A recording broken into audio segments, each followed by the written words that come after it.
दुर्लभ पेंगोलिन के अवशेष के साथ 3 आरोपी पकड़ाए। दुर्लभ प्रजाति के जीव पेंगोलिन के अवशेष के साथ वन विभाग की टीम ने इस शासकीय शिक्षक समेत 3 आरोपियों को धर दबोचा।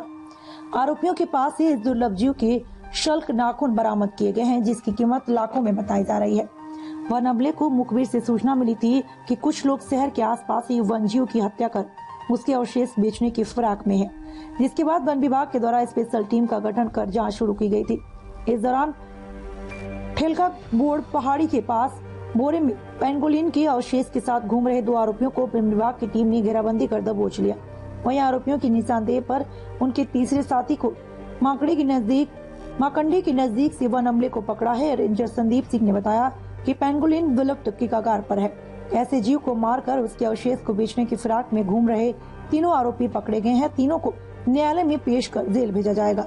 कार्रवाई की है जिसमें पेंगोलिन ऐसे करके आपने कहा था, उसको कहाँ पकड़ा, कैसे पकड़ा, क्या चीज़ बताएं? एक्चुअली मैं कल दोपहर बाद लगभग शाम से पहले 4 बजे से पहले हमारे को कुछ सूचनाएं मिली कि कुछ लोग हैं जो पेंगोलिन अनुसूची 1 का प्राणी होता है, जो जिस अनुसूची में विधि की पुस्तकों में टाइगर को रखा गया उसी अनुसूची का प्राणी है और ये बहुत इंडेंजर्ड स्पीसीज है, मतलब लुप्त प्राय प्राणी में माना जाता है।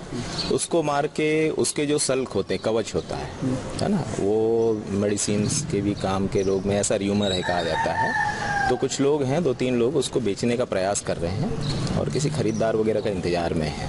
ऐसा हमको सूचना मिली तो हमने अपने उच्च अधिकारियों के मार्गदर्शन में एक टीम गठित करी और जो लोकेशन हमको मिला था जहाँ पे आरोपी सौदा करने वाले थे उस पेंगोलिन के कवच का, उस जगह की घेराबंदी की गई। घेराबंदी के दौरान 2 लोग हमको झोला में पेंगोलिन के कवच के साथ मौके पे घटनास्थल पर पकड़े गए हैं, जिनके पास लगभग 2.5 किलो से ऊपर पेंगोलिन के सूखे हुए कवच मिले हैं। अधिकतर ये कहाँ पाए जाते हैं, कैसे विलुप्त प्राणी है? देखिए, हमारा ये बस्तर का अंचल है, इन वन्य प्राणियों से परिपूर्ण अंचल माना गया है और ये सेंट्रल इंडिया में सारे ऐसे वन क्षेत्र जो विशेषकर हमारे जैसा उत्तर छत्तीसगढ़ और दक्षिण छत्तीसगढ़ का भाग, जिसमें हमारा कांकेर से लेकर बस्तर का पूरा एरिया आ जाता है, इस क्षेत्रों में बहुतायत मात्रा में कभी पेंगोलिन पाए जाते थे, लेकिन चूंकि इनका शिकार कुछ भ्रामक और अंधविश्वास के कारण बीच में बहुत ज़्यादा बढ़ गया, इसलिए ये विलुप्त प्राय प्राणियों की श्रेणी में रख दिए गए हैं। जी इसकी चूंकि कीमत का अंदाजा लगाना बहुत मुश्किल है, जैसा कि मैंने बताया कि ये विलुप्त प्राय प्राणी है, इसलिए मैं तो इसके कीमत का अंदाजा नहीं लगा सकता। जी किस प्रकार से, मतलब आपने कई ऐसे बड़े ऑपरेशन किए हैं, थोड़ा इसके बारे में बताएंगे? होने के नाते और हमारे उच्च अधिकारियों के सहयोग और मार्गदर्शन से 100 से ऊपर केसेस हुए हैं। अभी आरोपियों को कहाँ ले जाएंगे? आरोपियों को अभी माननीय न्यायालय के समक्ष प्रस्तुत किया जा रहा है।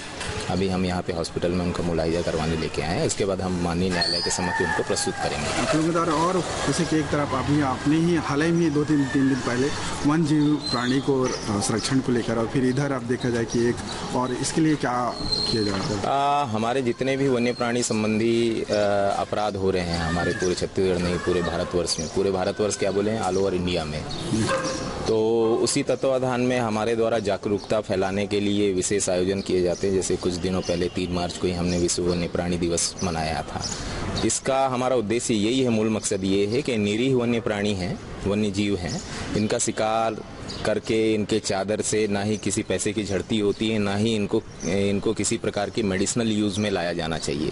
ये केवल भ्रामक जानकारियां हैं और मन की भ्रांतियां हैं।